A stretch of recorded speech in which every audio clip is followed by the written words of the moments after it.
Dear students, in this video we will prove one theorem, and this theorem has two parts. One is, if a sequence an diverges to infinite, then an is bounded below but unbounded above. In the second part, if a sequence an diverges to minus infinite, then an is bounded above but unbounded below. First, understand the statement graphically. If suppose this is our sequence, this is the domain 1, 2, 3, 4, and so on. This is the domain. So if us in the first part, if a sequence an diverges to infinite, that means we are having somewhat this kind of pattern. Then an is bounded below. So definitely we are having a lower bound here. This is suppose small k. So this is bounded below. All the terms here, an is greater than this number k for all n belongs to n. That's why this is bounded below or equal to. This is bounded below. Fine.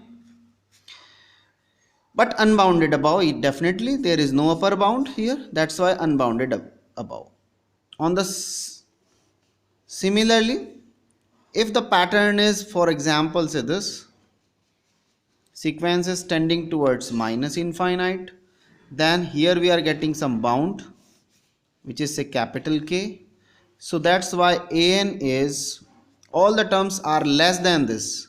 All the terms are less than this quantity. So al is less than equals to k for all n belongs to n, and that's why sequence is bounded above but unbounded below, because there is no lower bound. There is no lower bound. Fine. So now we have to prove this theorem. So here, so to prove this theorem we need two concepts. One is boundedness. We have already discussed. This is bounded below, this is bounded above. This is bounded above. A sequence is bounded above by k if this condition holds. Similarly, this is bounded below.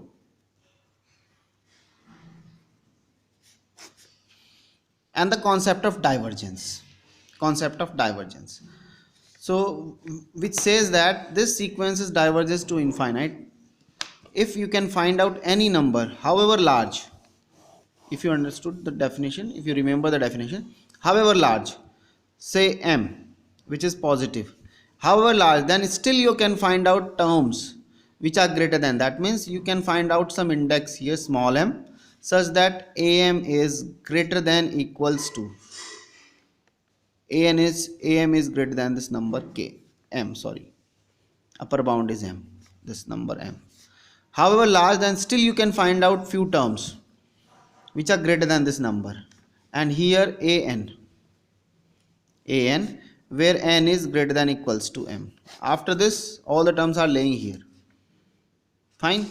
Similarly, in the when sequences diverging towards minus infinite, then you can take any number, say small m, then still you can find out the terms which are less than that. So here an is less than this number m, and n is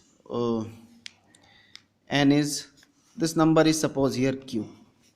This index is q, so n is greater than equals to q. So this is the definition of divergence. This is diverging towards minus infinite. This is the definition of divergence towards infinite. So now we will use these theorems or these properties or definitions to show this. So let us see. So this, in first part, the sequence diverges to infinite. So proof of first part. So the sequence an diverges to infinite. That means for any choice of positive real number capital K, however large, there exists a positive integer m, such that an is greater than k for all n greater than equals to m. This is the condition. We have already aware about this with the by the definition of divergence to infinite. That means all the terms after n equal to m, all the terms satisfying this property. So only the exceptional terms are nothing but from 1 to m minus 1. They may or may not be satisfy this property. So outside of the infinitely many terms of the sequence, only finitely many terms are less than equal to k, and these are nothing but from n is equals to 1 to m minus 1. Those are the finite only terms. So definitely that means these are the terms, they will not satisfy this property. They will not satisfy this property, m from 1 to m minus 1. These are the exceptional, and for these you can see that they are less than equals to k, because here we have taken upper bound as k. So this is the situation.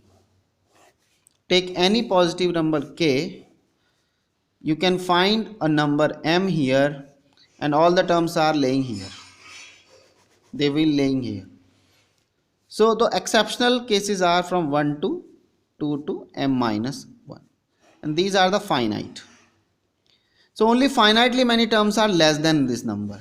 So an is greater than equals to k for all n greater than equals to m, and an is less than this number k for n is equal to 1 to m minus 1. So this is the conclusion from this graph. They are laying here, but they are also after this m they are laying here. So for those terms we are having this property, and for these one this is the condition. So you can see that we are having only finitely many terms because they are finite, for which this condition holds, and that's why sequence is not bounded. Because for boundedness, for bounded above sequence, we need an is less than equals to k or equal to k for all n belongs to n. That means this condition for all. However, here we have only finitely many. That's why this sequence is not bounded. Not bounded above.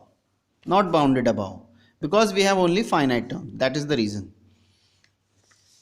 So out of the infinitely many, only finitely many terms are less than equal to, and that's why the sequence is not bounded above. Fine.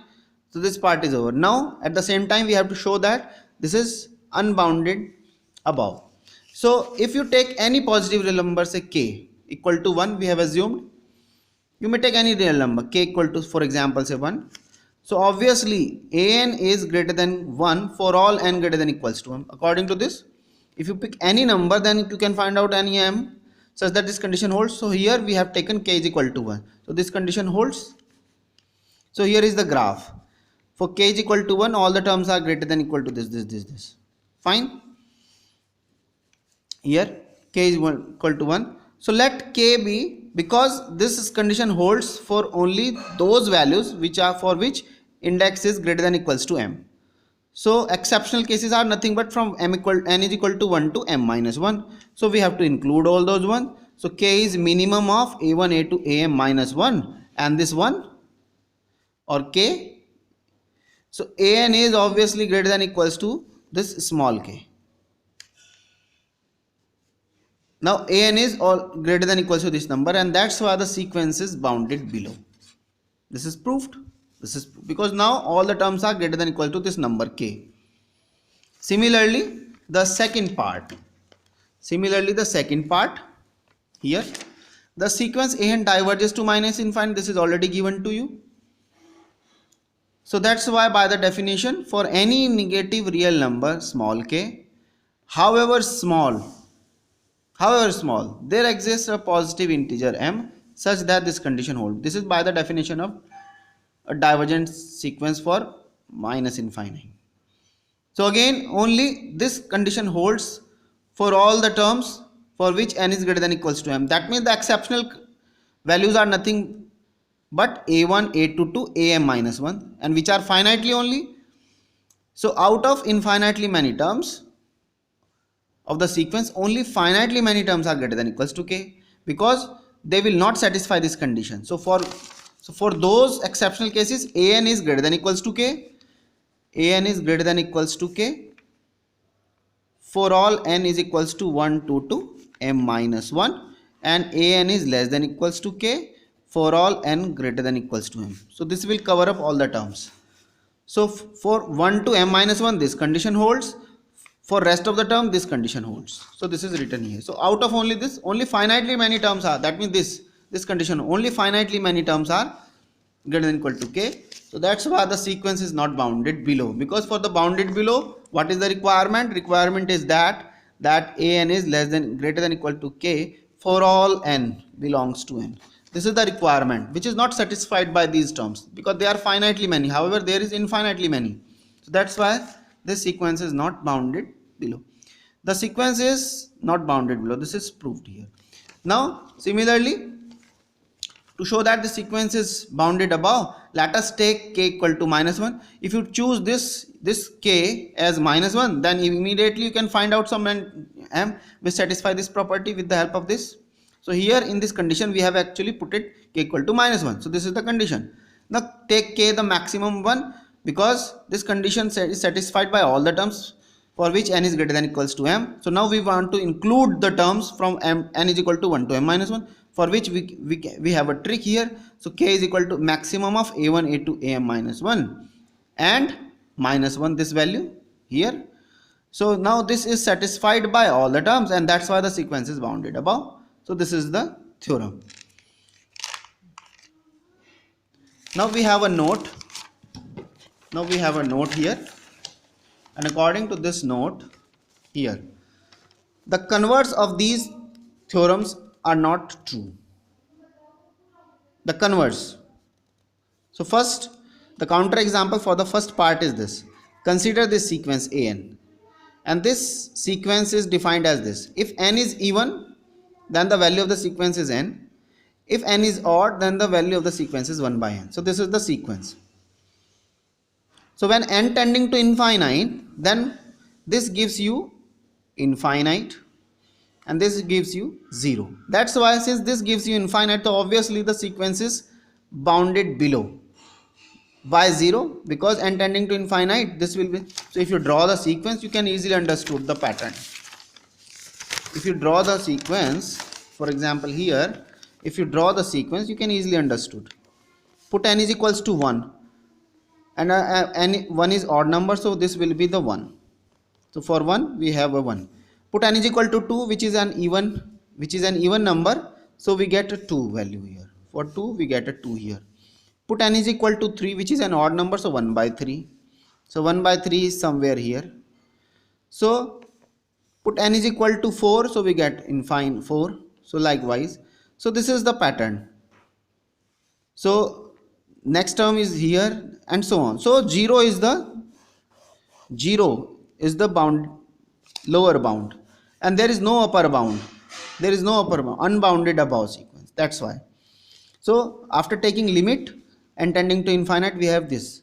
This is from here, n tending to infinite, and for here this we will get a 0 here, but does not diverge to infinite. This sequence is not a divergent sequence. Why? This is because all terms are tending towards 0 and even terms are tending towards infinite. They are not clear-cut pattern actually, irrespective of whether n is even or odd. Here we are getting limit, but depends upon the type of n. Here if n is even, then infinite. If n is odd, then 0. So we have no clear-cut limit here. That's why this is not a divergent sequence.